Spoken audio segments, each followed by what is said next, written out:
Good morning, all of you. Once again, I welcome you all for the second session on day 2 FDP. Uh, I welcome our chief guest, Madam Smriti Adinarayanan, for the wonderful session. Today's session is on yoga for stress management.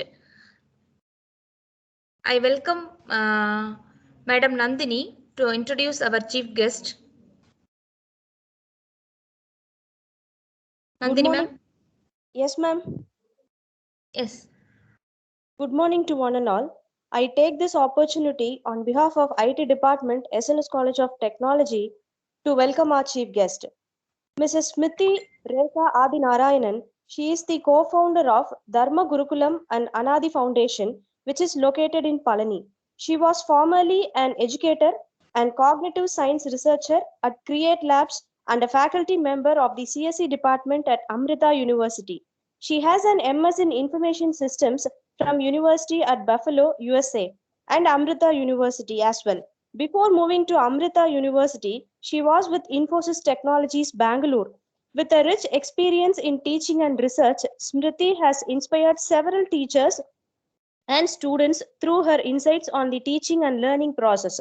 In the year 2015, she was at the University of L'Aquila, Italy as a visiting professor, a regular practitioner of yoga, and a technology enthusiast.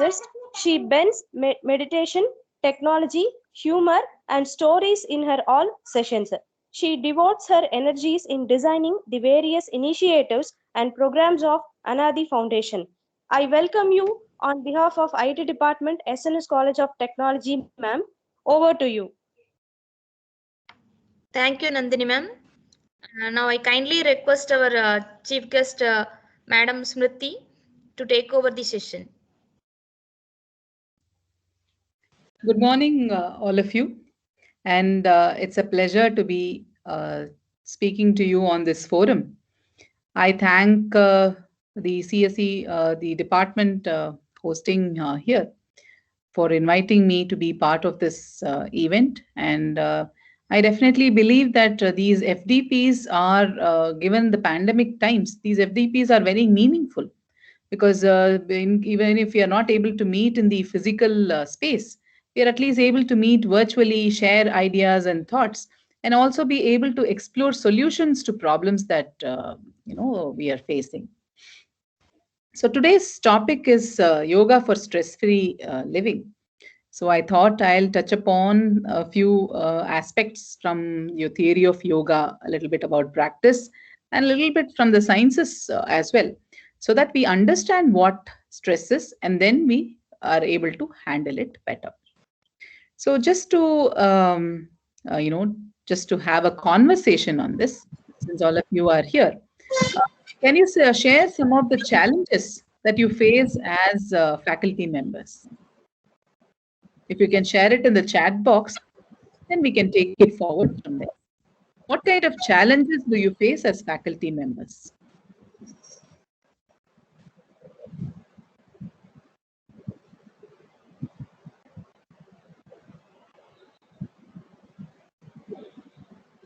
You can type it out in the chat box.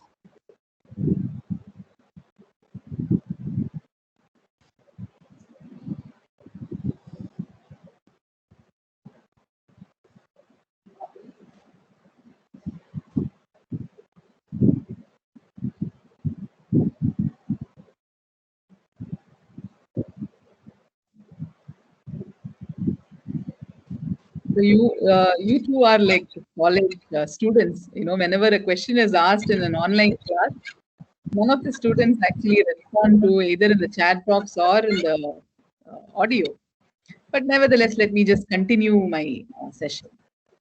So you see that being faculty members and undertaking research, undertaking education, also preparing ourselves for an updated knowledge source, we see that we go through stress in diverse ways.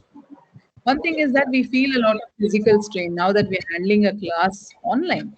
It can become very quite difficult because one thing the body post the eye you know the eyesight, and also a lot of cognitive load we take up because a lot of information is coming online. We find it difficult and all that.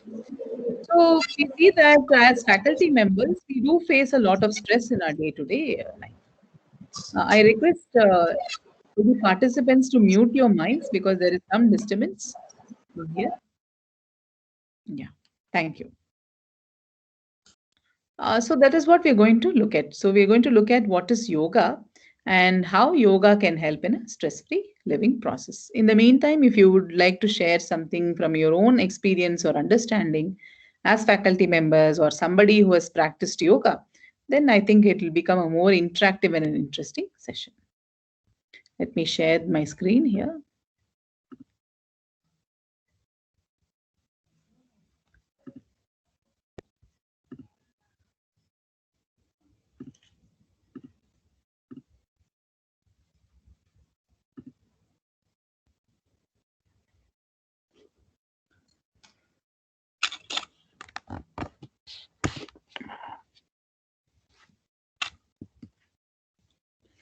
So first, let us understand what yoga is.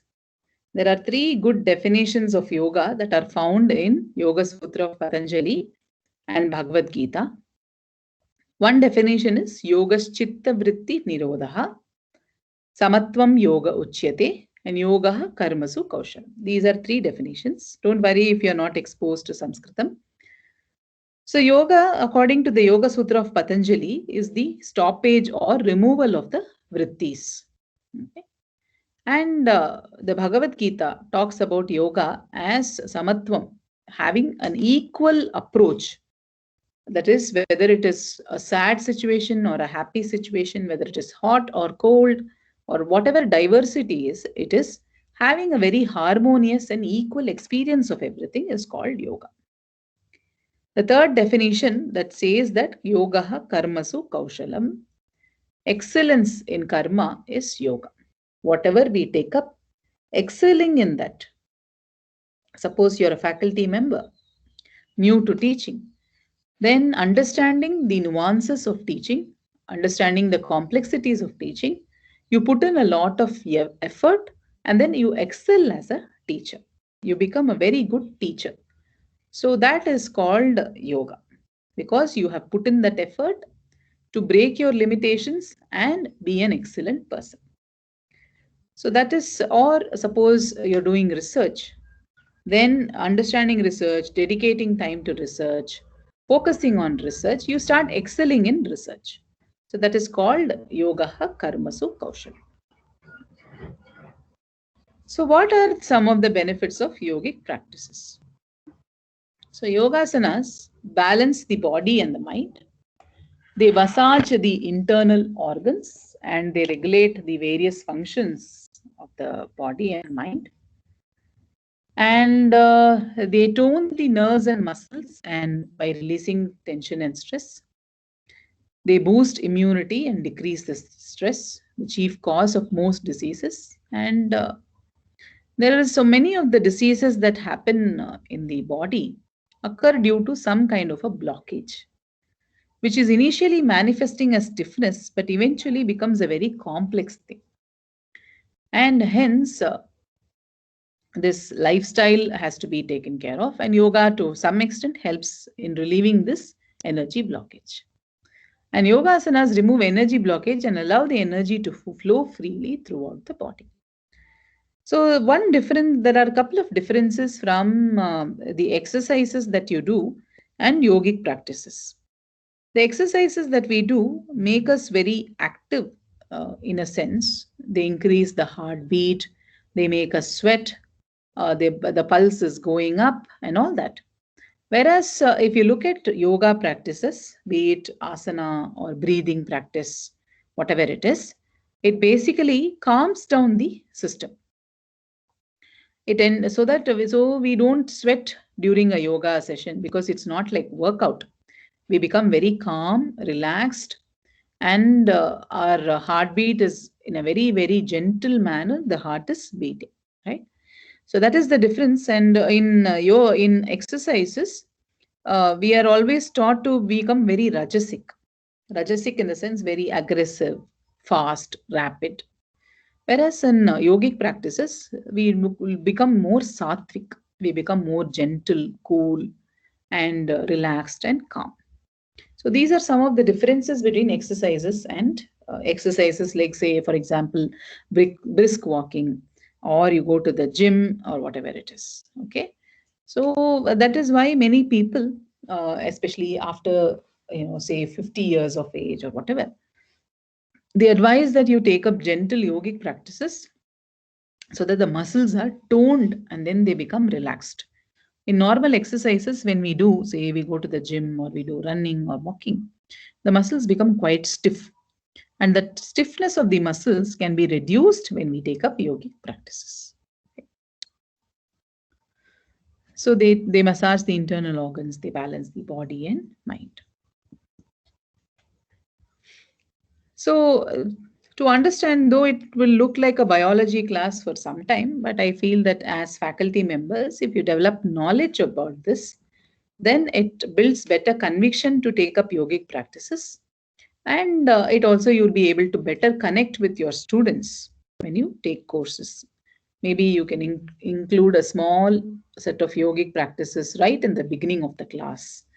That will help the students pay more attention to what you're saying. So if you see here, the limbic system is there.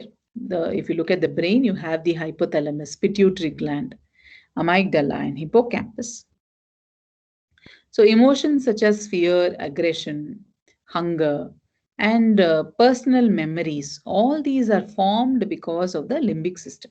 The limbic system in the brain is coordinating all of these activities. And you also have the hippocampus, which processes memories about ourselves. What we mean by episodic memory is, suppose I ask you, what did you do during your vacation? You will not just tell me like I went to, say, I went to Ooty, and I just went there. I drove for like 10 hours. I went to Ooty. I stayed there. I had food and I came back. This is not the way you would describe it. You would carry vivid memories of some wonderful places you visited in Ooty or wherever it is, some nice food that you have, nice time spent with the family that you have. And that way, what happens is that those memories get imprinted in a much better manner because they are episodic memories. Memories about your own self, your personal self, these are episodic memories. Okay. And this works with the amygdala to form emotionally charged memories. So you have not just simple memories like facts and figures, but these become emotionally charged because you have an experience associated with them. Just a moment, I'm muting.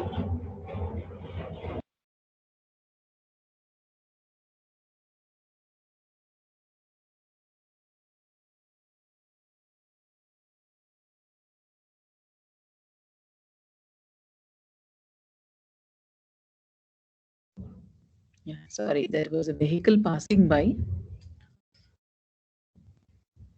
So, for instance, you are handling a class, a live session, and there are some students making a lot of noise and they create a lot of trouble for you, and you get very frustrated with that class. Then what happens is that it's not just the memory, and probably suppose that was your birthday. On your birthday, such a thing happened. Then you store the date along with the emotions. It's not just the date that you remember, but you remember what happened on that particular date. You remember that on my birthday, when I was trying to take a class, the students were creating a lot of trouble. And then I had to stop the class in between, and I had a lot of frustrating experience like that. You remember. It's called an episodic memory where there is some amount of emotions associated with that. Otherwise, it is just semantic data, just facts and figures you store. Okay? And these episodic memories can also be one of the aspects of stress because you go through an unpleasant experience and that creates some stress in your system and that forms a memory. You remember those circumstances. Okay. And the amygdala is there. It is two bean-sized neural clusters. They help to process emotions like fear, aggression, and all that. So whenever we face some situations or when we go through emotional situations, then this limbic system is kicked in. The hypothalamus, the amygdala, all these things play a role in the way we experience the world around us. We experience the world around us. If you look at around you, there are different objects that are there. But then, if I ask you, how was your day? You would not tell me, I saw this object, I saw that object. You will tell me that it was a wonderful day, it was a sad day, it was a boring day, it was a troubling day, it was a frustrating day, based on the kind of emotions that you experienced during that day, right? And that is how this whole thing happens.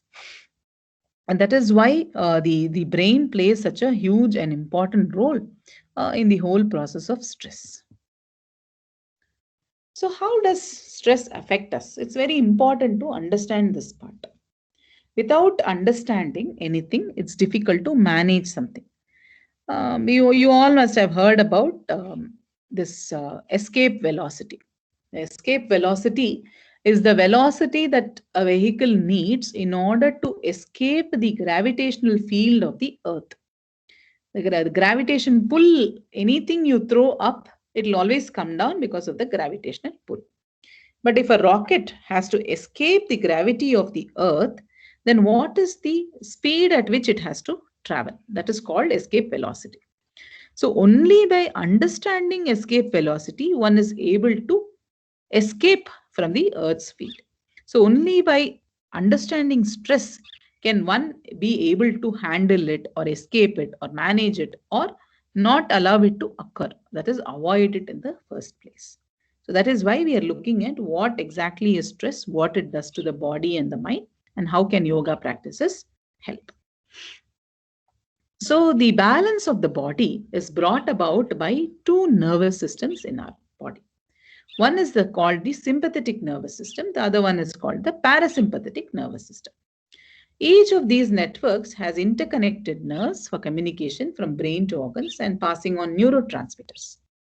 So what happens is that when there is a threat in your environment, suppose you're walking on the street and there is a dog that is coming and running towards you, then immediately there is a huge reaction in your body. And there are two things that you can do. One thing, either you can take a stick or a stone and fight the dog or throw it on the dog, or you can start running away, depending on your speed, your confidence to escape the dog. So this is called the fight or flight response. Fight means you will fight the threat. Flight means you will run away from the threat. So the sympathetic nervous system is responsible for the fight or flight response. The moment you see the dog coming running towards you, there is the sympathetic system that gets activated and a lot of hormones and neurotransmitters are secreted. The parasympathetic nervous system, it brings the body to the rest state. If once the threat has gone, say for example, the dog came running towards you, you threw a stone at the dog and the dog just ran away. Okay, it is not troubling you anymore. Then the body comes back to its rest state or normal state. That's called the parasympathetic system. The parasympathetic system helps the body to come back to its rest state. So each of these networks has interconnected nerves for communication from the brain to organs. And passing on neurotransmitters which signal the release of various chemicals to impact the organ function. That is what is happening in our body when we get stressed out. So here is a picture. I'm not sure if it's clear, but nevertheless. So you have the sympathetic nervous system and parasympathetic nervous system. So if you see here, whenever we face any kind of stress, say you get an email from the HOD, okay, or you get an email regarding the decision of your paper that you are wanting to publish, or you are getting some kind of a mail from something, or mail or news at home, or somebody calls you and tells you something, whatever it is, then immediately there is a stress in the bodily mechanism. So the pupils dilate. The eyes are there, no? The pupils dilate. And what happens? is that the salivation is inhibited. Okay. And the heartbeat starts becoming very fast. The entire respiratory mechanism changes. We start breathing very fast. The digestion gets impacted. The kidneys get impacted. The reproductive organs get impacted. All this happens when we are stressed out. And hence, one should not ignore stress. Small stresses you have in a day, it's still okay. But if you have a lot of stress, then that has to be examined. If the stress is there for a long period of time, then that has to be examined, that has to be paid attention to. And not only you, but if you feel that there are people around you who feel stressed out, who are stressed out, who need a help of some kind, you should always reach out to them, because stress can be very in a simple manner on a daily basis, but then accumulated over a period of time, it can become chronic stress, and it can lead to depression, and depression can lead to very dire consequences, very severe consequences it can lead to. And hence, you know, helping out people who are stressed out, or exactly, managing our own stress, that is a very important thing. And then you have the parasympathetic nervous system. You see, here it brings back the system to normalcy. It slows the heartbeat. It stimulates digestion. It brings the adrenaline gland to the proper functioning. All this happens when during the parasympathetic nervous system kicking. So both these systems are important for the body. When a threat is there, you should be able to take action.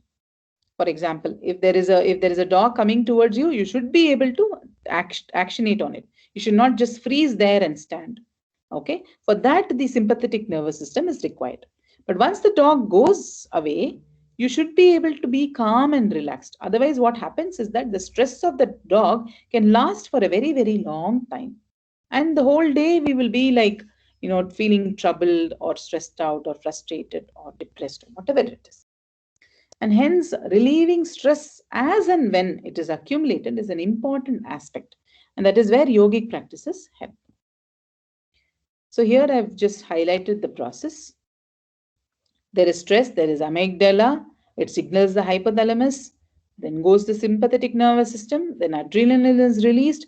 Because adrenaline is released, your heartbeat increases, breathing becomes shallow, your palms become sweaty, digestion stops, and this helps you to run away or fight, whatever it is. But after that, the parasympathetic system kicks in and calms down the system. If the stress stays longer and the parasympathetic system is not working, then what happens that a large amount of what is called cortisol is secreted in the body throughout the blood stream. And it basically shuts down the immune system. See, why do people, suppose you are in a very bad mood and you are frustrated and you are stressed out, you would have noticed that you don't feel like, you don't feel like eating, or some people feel like eating a lot. That's because what happens is that when you are stressed out, there are two things that happen. One is all the glucose that is needed by the body is taken away by the stress to release the stress. And hence what happens, digestion, everything is reproduction, kidney functioning, everything is stopped. But there is also something else that happens, that your metabolic system changes such that you don't feel hungry. The hunger is blocked. That is why when we feel stressed out, we don't feel really like eating.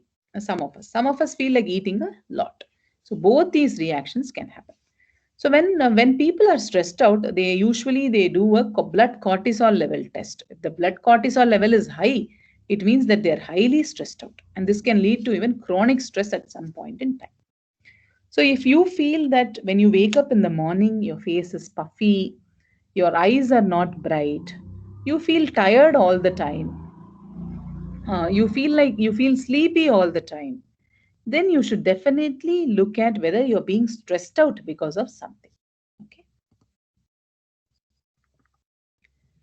And you have various neurotransmitters and hormones. Excuse me if this looks like a biology class, but I felt since you're faculty members, I'll bring this out so that you have a better understanding of what actually goes on when you are stressed out. So you have neurotransmitters that are secreted in the body whenever you get stressed. So adrenaline, it is released in the bloodstream in case of demanding situations requiring high energy consumption, acceleration of the heartbeat, increase in blood pressure, muscle tension, pupillary dilation. It gives the body extra energy in critical situations. That is why we say that there is an adrenaline rush whenever we are facing very complex situations that we are normally not capable of handling. And you have the blood cortisol level, and which is released under stress. When we are stressed and anxious, cortisol is present at a high level in the brain, and this will make us look safe, which is why we will not get out of the comfort zone. Cortisol is a hormone released under the effect of stress to provide energy, as in the case with adrenaline. And you have dopamine, which is called the happiness hormone. So, whenever we feel positive, whenever we feel meditative, and whenever we do yoga and then feel happy, it's because of some amount of dopamine is released in the bloodstream. So, dopamine influences the mood, control of emotions, movement, and appearance of pleasure. You feel basically happy when dopamine is secreted. And in some of the experiments, what they do is that they induce dopamine and then they make people more healed. And melatonin is called the youth hormone, and it is also responsible for sleep as well. So there is a peak secretion between 10 o'clock and 3 in the morning. That is why we feel sleepy during this window. And it's responsible for regulating circadian rhythm. So what happens if the melatonin level is very less, it leads to depression. So we need to see to it that this neurotransmitter is secreted in the right amount. And serotonin has an important role in sleeping, in mental and affective processes. And a low level of serotonin is linked to anger and inclination towards violence. Okay. So, and hence again, maintaining serotonin balance is a very key aspect. And oxytocin is again another neurotransmitter. It's called a hormone of love, association made by the fact that its level increases when we manifest our affection towards someone. So whenever we say empathy towards others, sympathy towards others, all this is also, there is an underlying oxytocin behind this. Okay, that's how we are able to function. Yeah.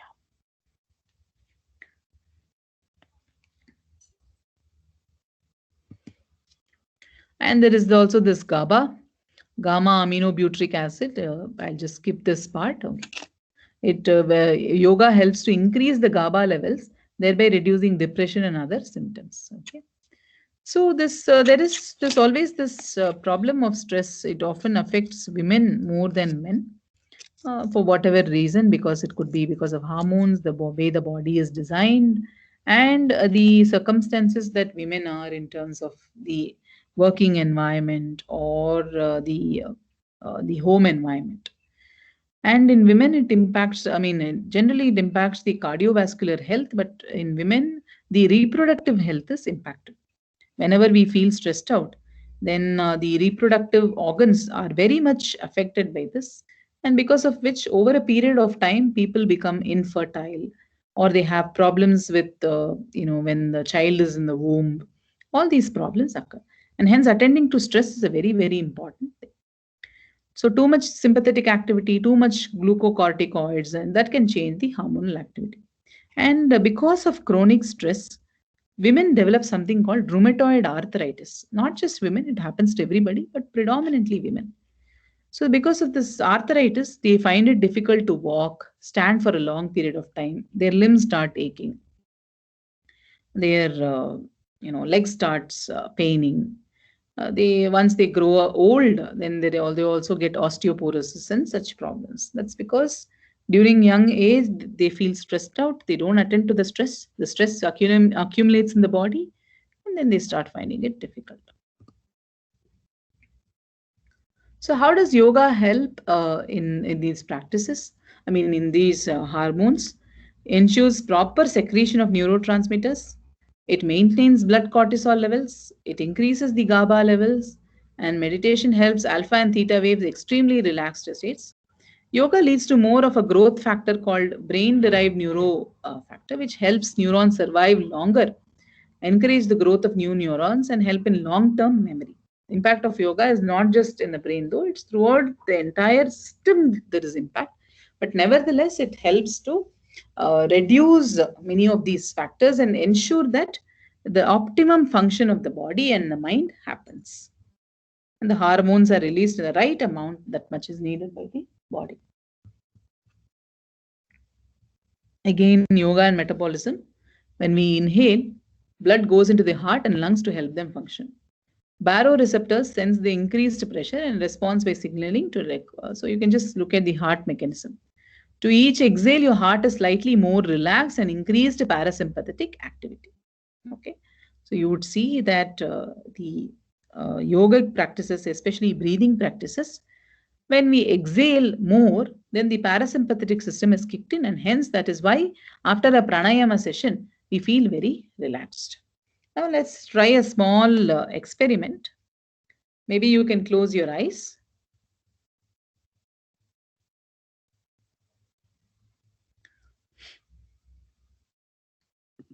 You can close your eyes.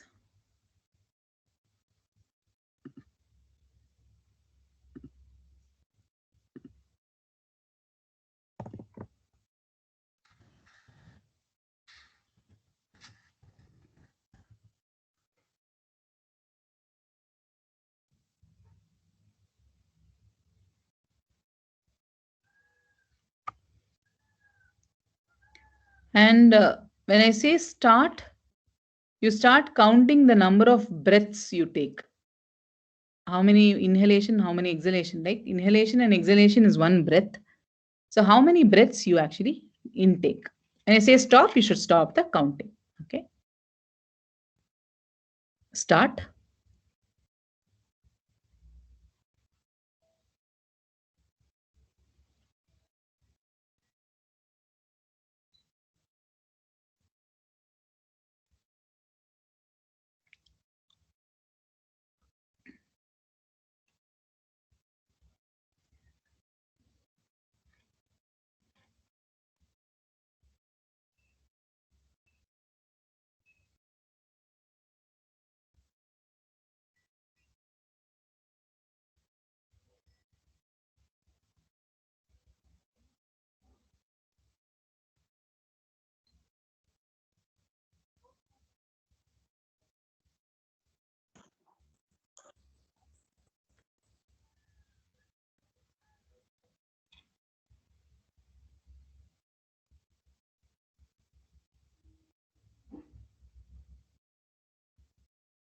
Stop. Can some of you share the count of breaths in the chat box?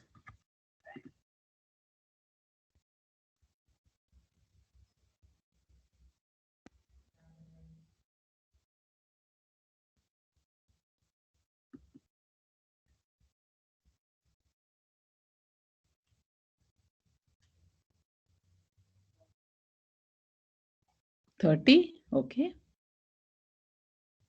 Anybody else?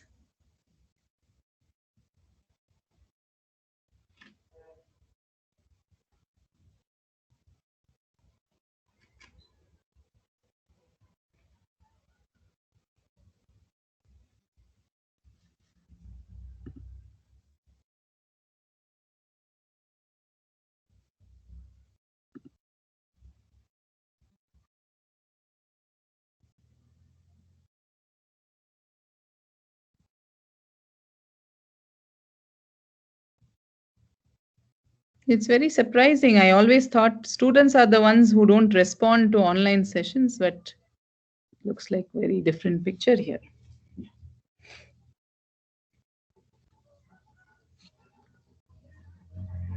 So what should I do? Should I continue or not? I'm not getting any response here. So how do I know I'm with the faculty are with me in whatever I'm sharing here?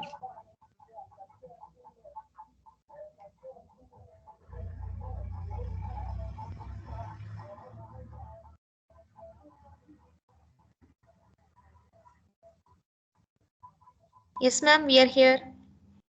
Yeah, but at least some kind of a response or interaction will help. Otherwise, just this one-way session, it's not helping much.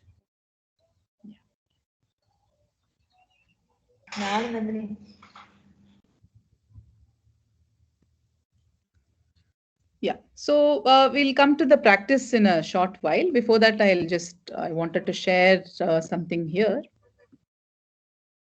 Yeah.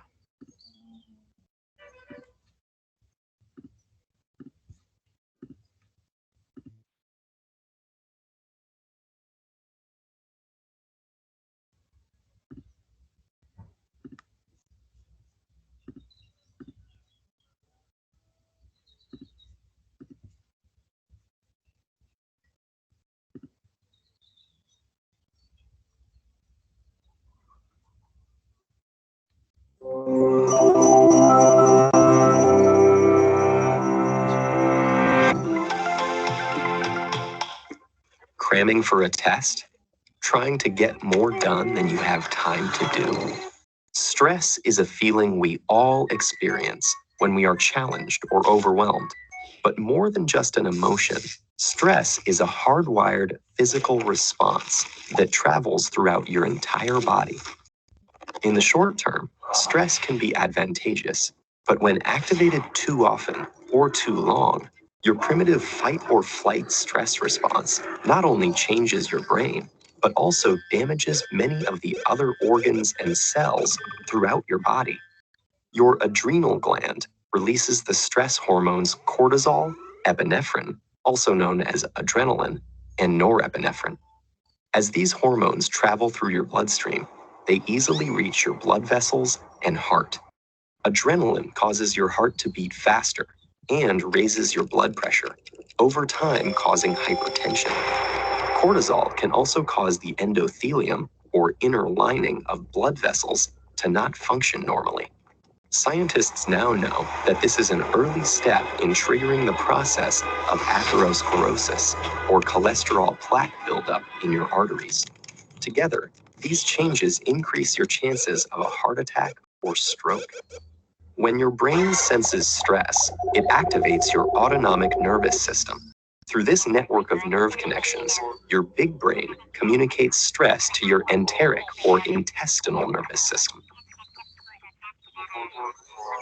Besides causing butterflies in your stomach, this brain-gut connection can disturb the natural rhythmic contractions that move food through your gut, leading to irritable bowel syndrome, and can increase your gut sensitivity to acid, making you more likely to feel heartburn. Via the gut's nervous system, stress can also change the composition and function of your gut bacteria, which may affect your digestive and overall health. Speaking of digestion, does chronic stress affect your waistline?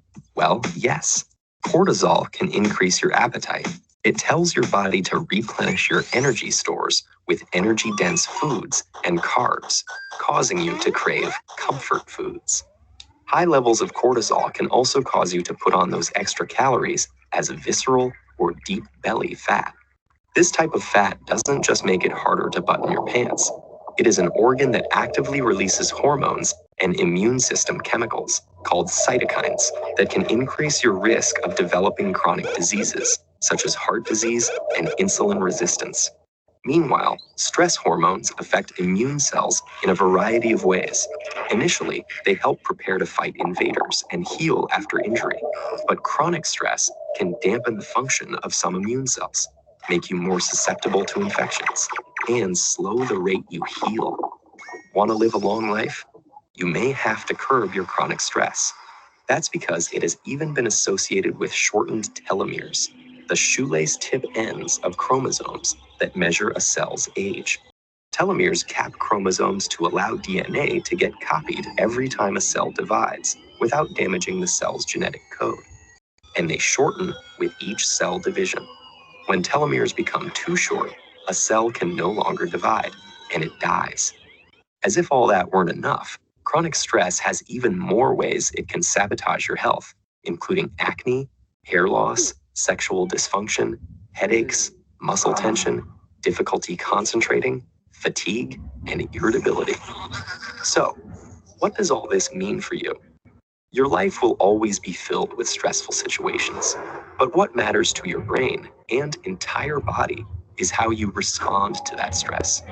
If you can view those situations as challenges you can control and master, rather than as threats that are insurmountable, you will perform better in the short run and stay healthy in the long run. The Gettysburg Address. Martin Luther.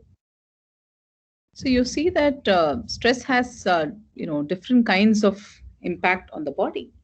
Now we'll see how yogic practices actually help this, and then we'll try out a few practices. So you see that every time we exhale, the calming effect happens on the body. And yoga slows down the metabolism. It brings in better efficiency of various systems. It reduces the stress levels. That's why. And yoga improves glycemic control, lipid levels, and body composition fat in those with diseases like diabetes, because it regulates the the metabolic activity. And since the thyroid regulates metabolism, there are yoga practices to take care of the thyroid gland as well. And meditation has been shown to lower the metabolism, and pranayama can lower the various metabolisms and restore the body to a very calm state. And there's something called homeostasis. It is the body's state of dynamic equilibrium, and equanimity can balance the hormones. As shown in the video, how we respond to stress matters a lot. If we get stressed out because of any threat in the environment or whatever it is, if we look at the threat to be a stressful thing, automatically our body responds accordingly. But if we look at the threat and then we are detached from it, then it does not really impact the body so much. We are still able to handle it. We don't get, our body faces the stress in a much better manner. And yoga can reduce allostatic load, thereby reducing the likelihood of chronic diseases. We keep on worrying about things, we keep on processing things. Eventually, the load on us increases a lot. But if we are a little bit detached, then this load reduces, and then eventually the diseases go away.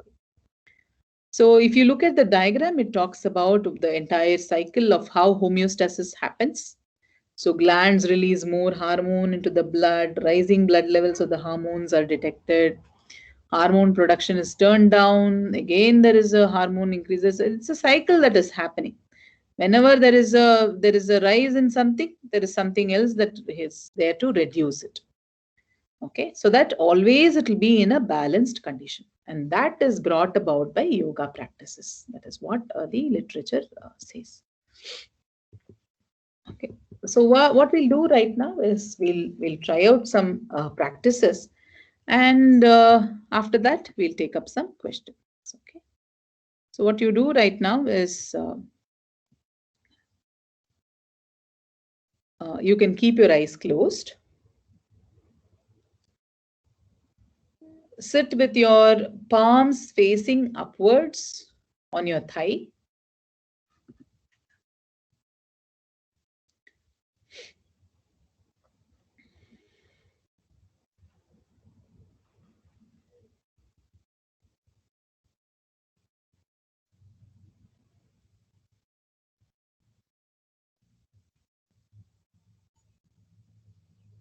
And as I mention each part of the body, consciously relax that part.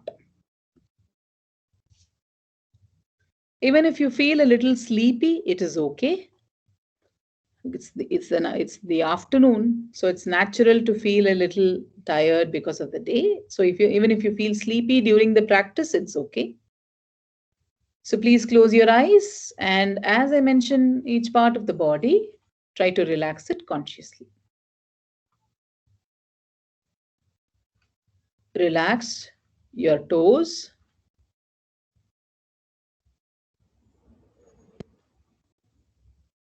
Relax your feet.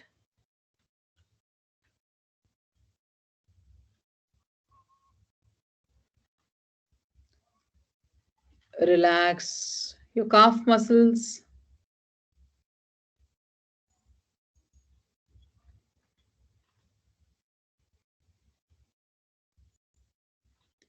Relax your knees and thigh.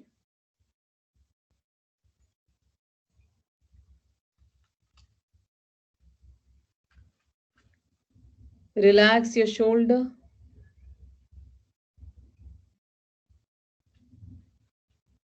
Relax your neck and face.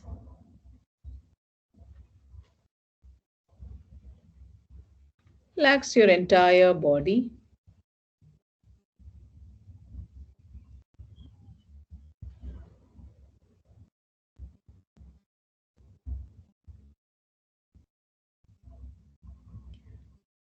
Relax your toes. Relax your feet.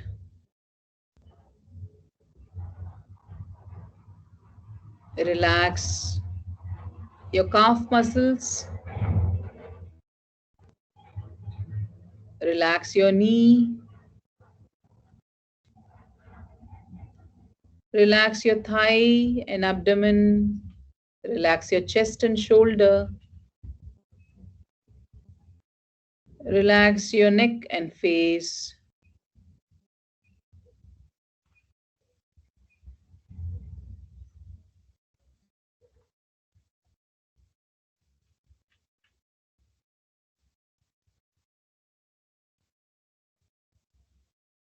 Now what you do is slightly you bend your head down as if you're sleeping in a bus or a plane or in a car seat. Just bend your head down a little bit and allow it to hang freely. Don't restrict it or don't make it tight. Just loosely it's hanging.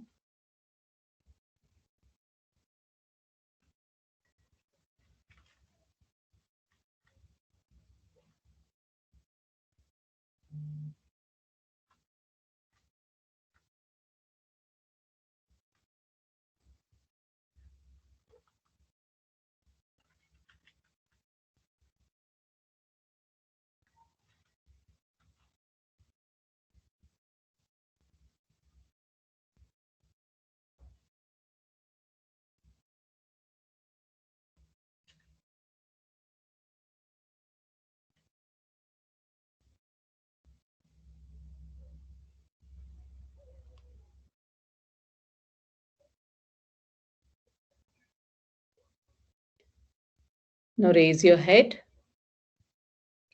And when I count 1, 2, 3, 4, you inhale. When I count in the reverse, you exhale. When I count 1, 2, 3, 4, you should take your in breath. When I count in the reverse, you should give your out breath. Okay. Let us begin. 1, 2, 3, 4, 8, 7, 6, 5, 4, 3, 2, 1. 1, 2, 3, 4, 8, 7, 6, 5, 4, 3, 2, 1. 1, 2, 3, 4, 8, 7, 6, 5, 4, 3, 2, 1. 1, 2, 3, 4, 8, 7, 6, 5, 4, 3, 2, 1. 1, 2, 3, 4, 8, 7, 6, 5, 4, 3, 2, 1. 1, 2, 3, 4, 8, 7, 6, 5, 4, 3, 2, 1. One last time. 1, 2, 3, 4, 8, 7, 6, 5, 4, 3, 2, 1. Relax.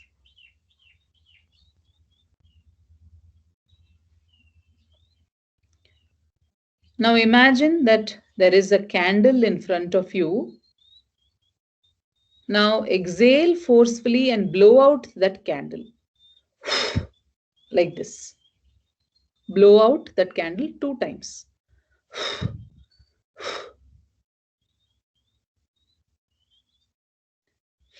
Now when I say start, start counting your breath. When I say stop, you should stop.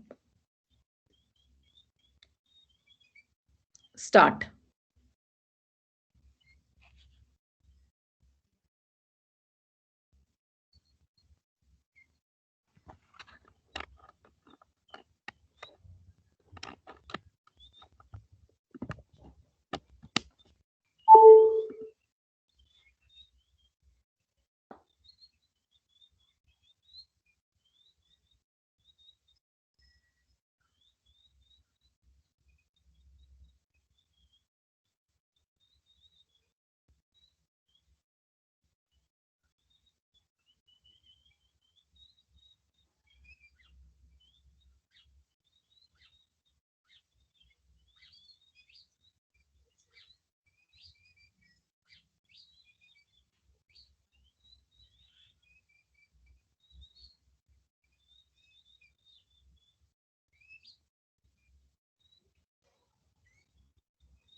stop. Can you share the number of breaths?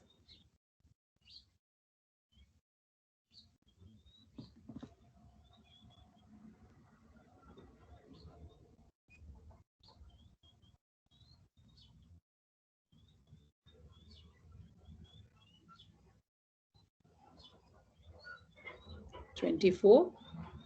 Okay.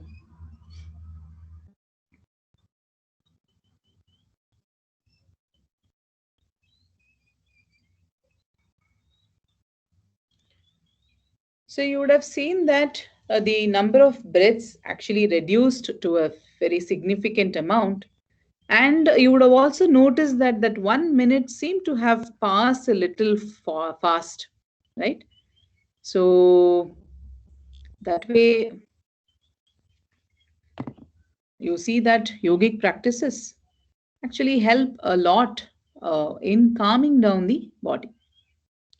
And that is why we slightly increase the exhalation cycle so that you feel calm and relaxed. And whenever you feel tired, during, right after the online sessions or whatever it is, then it would be better to have this kind of a rotation of awareness of the body throughout the body, right from the leg to the uh, head. And you relax it in a slow and gentle manner. And then you do this deep breathing exercise where the inhalation is to a count of 4, the exhalation is to a count of 8. Automatically, you start feeling calmer. That's because, as I told you, the exhalation cycle calms down the system and you feel a little more relaxed. I'm sure all of you, many of you, already have exposure to some form of yoga or the other. But nevertheless, understanding what is the science behind these yogic practices really helps to utilize these tools in a more effective manner. So I'll stop the session here, but I'll be happy to take questions from you if there are any questions. And I just want to add that yogic practices also increase the lung capacity. So if you have to take up a lot of physical work or you're traveling and trekking up on a mountain, then these practices really become very effective. Okay, so that is useful to understand. So if there are any questions, you can ask.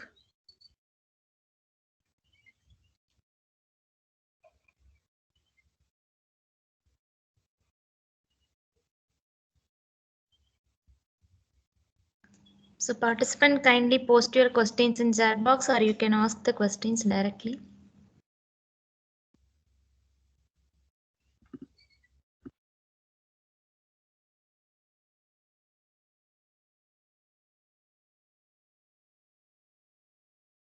It would be useful to take some form of yoga practice every day, in addition to any kind of exercise that you're already doing. Because the main thing that is happening during the pandemic is that all 4 family members are together, and there's a lot of work to do at home. Again, you have to deliver your classes, and that you work on the laptop for quite a long time. It takes away a lot of energy. So these yogic practices really help to rejuvenate the body and the mind.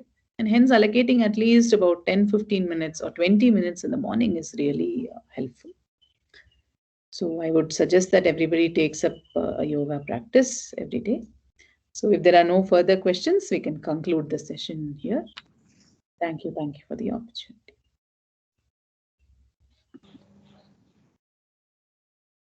Ma'am, I have one question, ma'am. Yes, ma'am. Ma'am, what kind of practices we will give for our kids for taking online classes, ma'am? So the main thing is you have to give them some eye exercises. So some of the eye exercises include, stretching the arm in front of you, keeping the thumb like this, and moving the thumb without moving the head. You just need to move the eyes and view the thumb. Okay, ma'am. Just view the thumb like this, and then move it up and down, and then rotate the thumb and follow the thumb. So this eye rotation, eye viewing in the right and left, and also looking at a nearby object and far off object. These basically help to massage the eyes. So before every online session, if this 5-minute practice is given, children or students can imbibe the sessions in a much better manner without the eyes getting strained. Thank you, ma'am. Ma'am, I have another question. Yes. Ma'am, I have a 4.5 years kid. When do I make him to practice the yoga classes?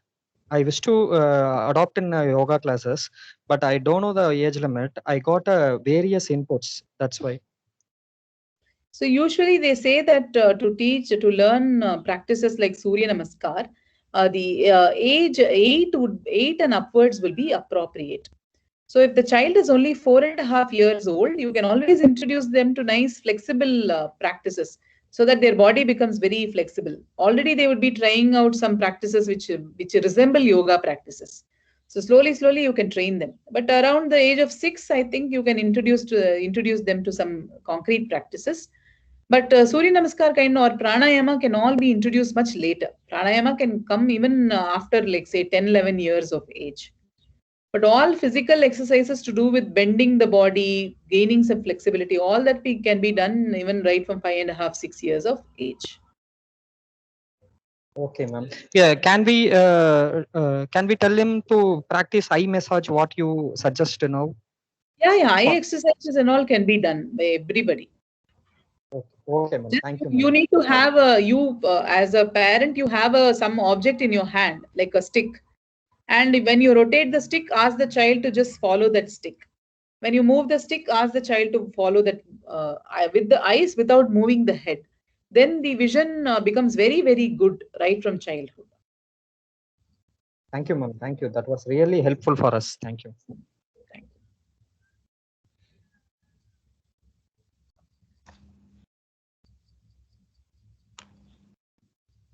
you. Any queries?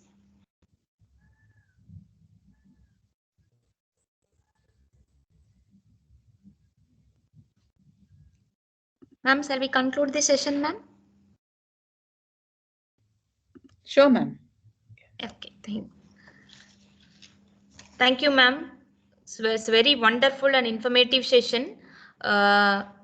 We thought yoga is like exercise, but you explained about how the yoga will save our internal organs of the body in detail. And the definition of yoga you mentioned in Patanjali and Bhagavad Gita, that's very new one to us. And the benefits of yoga is also wonderful. And we know the new term, that is epidemic memories. That is very new to us, and it's very informative, and how it is related with the stress.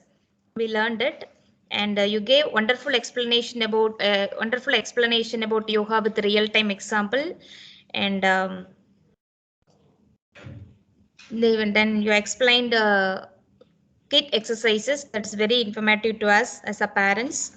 Thank you, ma'am. Thank you for your wonderful session. Thank you for spending your valuable time with us, ma'am. Thank you, ma'am. Thank you. So thank you all the participants. The next session will be on 2 p.m. The session is on AR, VR and MR, AR and AI modules. The session will take over by Dr. K.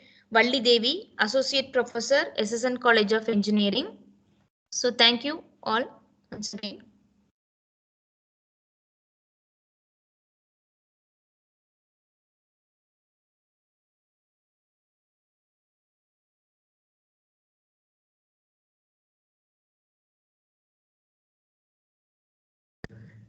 So now I post the feedback form. Kindly fill it and leave the session.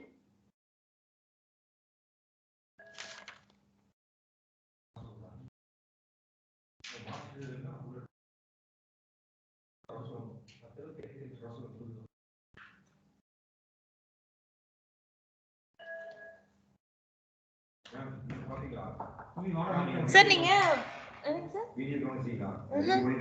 ஆமா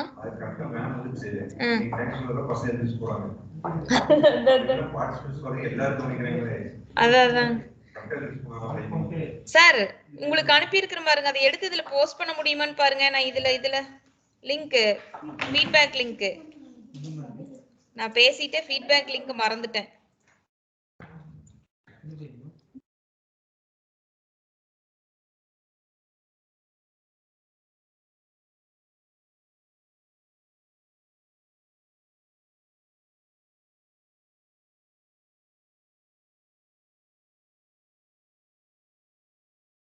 So sorry for the inconvenience. I posted a feedback link in group. Kindly fill it. Thank you.